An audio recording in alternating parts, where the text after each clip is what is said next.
در ناحیه وسیع زمین‌های این قطعه ساحلی دریای یاقسو از تاثیر سیل و بلندی سطح آب‌های زیرزمینی رو به شورشوی آورده، با همین سبب‌ها سالیان زیاد استفاده برده نمی‌شدند.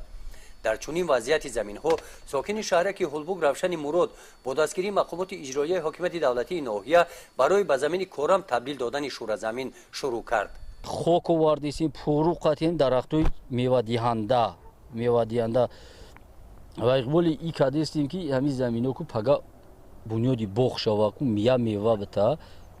شگرونای خدو سیسولوژی استقلال جمهوری تاجیکستان دا همین میوهشون اوجه بشوه. روشن افرانی به شغل را به این کار جلب نموده، آنها خواجگی دهقانی بیلال 2015 را تأسیس دادند. برای پس نمودن سطح آب‌های زیرزمینی سال اول گرداگرد زمین‌ها کانال کندند.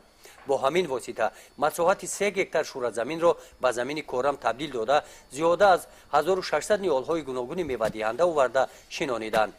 ترکیب خاک را به نظر گرفته با مصلحت متخصصان از پاروی محلی استفاده کردند. مردم گشتن گفتن که اینجا نمیشوه، اینجا زمین شورای قم زمینه نمیشه. ما میکنم اینا چه شما ما دا باله بگین ما میکنم. گفتم یکی ما کردم زیاده ای 1400 تا میوگی، زیاده 400 تا میوگی، 1400 تا میوگی شنوندگی میوگی هم چسبیدن همش. آب داریم کانال زیاده، کانال اکو زیاده 600 متر زیاد کانالی آب کشیدیم که مقصد آب بتیمه میره. ما دایره دکو دایره دا پیش مونه، اگر وقتی کانال مون قوق شید سکواج مون مقصد ما دایره میتونیم حدود این کارا ما میکنیم. مدت 4 سال باغکاری در این زمین ها نیال‌های گوناگون میوه دهنده شنانیده شدند.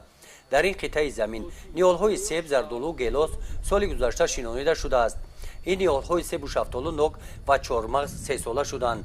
این سال حاصل می‌دهند. این قطعه زمین باشد در سرگاه زمین‌ها واقع می‌باشد. برای پرورش پرنده مساعد است میگوید روشن. سرحد جلو کردیم اینجا ما پرنده پروری ایسوبی مرغوی میکنیم.